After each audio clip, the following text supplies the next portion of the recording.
సంవత్సరం SSC annual examination మార్చి 2026 మార్చి 14 నుండి centre number 08015 ZPHS Mahadevpur నందు ప్రశాంతంగా మార్చి 14 నాడు ప్రారంభమైనది.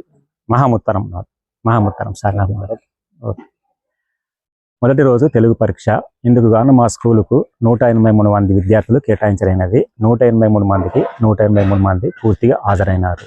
ఎటువంటి అల్లరిగిట లేకుండా ప్రశాంతంగా ఈ ఎగ్జామ్ ముగిసింది. మార్చి 14 నుండి ఏప్రిల్ 15 వరకు మొత్తము 8 పరీక్షలు జరిగినాయి. 7 యాన్యువల్ ఎగ్జామినేషన్స్, 1 మాత్రం నేడు వొకేషనల్ ఎగ్జామ్స్ జరిగినవి. వొకేషనల్ ఎగ్జామ్స్కు టోటల్ విద్యార్థులు 78 మందికి గాను 78 మంది హాజరై 100% పూర్తిగా ఎగ్జామ్ రాశారు.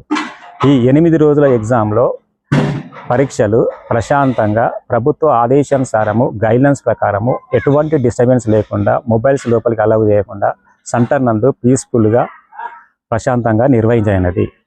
ఇందుకు గాను 11 మంది ఇన్విజిలేటర్సు, 3 వాటర్మెన్, 2 అటెండర్స్ వీరందరూ కూడా సహకారం మాకు అందించరైనది. పోలీస్ శాఖ పక్షాన కూడా పోలీసు వారు మాకు మంచి సహకరించి ఇక్కడ ఎగ్జామ్స్ ప్రశాంతంగా నిర్వహించడానికి పూర్తి సహకారం వారు అందజేశారు. వారు పేపర్ బండిల్ అయిన తర్వాత పోస్ట్ ఆఫీస్ వరకు కూడా మాకు ఎస్కార్ట్గా వచ్చి ఎటువంటి అవాంఛనీయ సంఘటనలకు జరగకుండా కూడా తోడ్పడి ఈ యొక్క పరీక్షలు విజయవంతంగా నిర్వహించడానికి కృషి చేశారు. దీనికి సహకరించిన మిత్రులందరికీ, ఉపాధ్యాయులందరికీ మా తరఫున, సిఎస్ తరఫున, డిఓ తరఫున మా యొక్క ధన్యవాదాలు తెలియజేస్తున్నాను.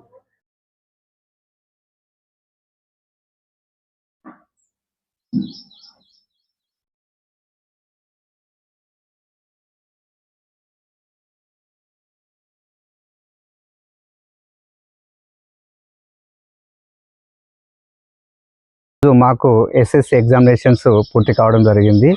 గౌరవ డిఓ గారి ఆదేశాలనుసారం మరియు ప్రభుత్వానుసారము మేము ఎస్ఎస్సి మార్చి 2026 ఎగ్జామినేషన్లో డ్యూటీలో మా సిఎస్ గారైన శ్రీనివాస్ గారు మరియు డిఓగా నేను భజన్ సారు మరియు మా ఇక్కడ అంటే పోలీస్ బృందము మరియు మీడియా మిత్రులు, ఆ తోటి ఇన్సులేటర్స్ అందరూ కూడా మాకు పేరున అందరూ కూడా సహకరించి మేము విజయవంతంగా మా యొక్క ఎస్ఎస్సి ఎగ్జామ్స్ను పూర్తి చేయడం జరిగింది.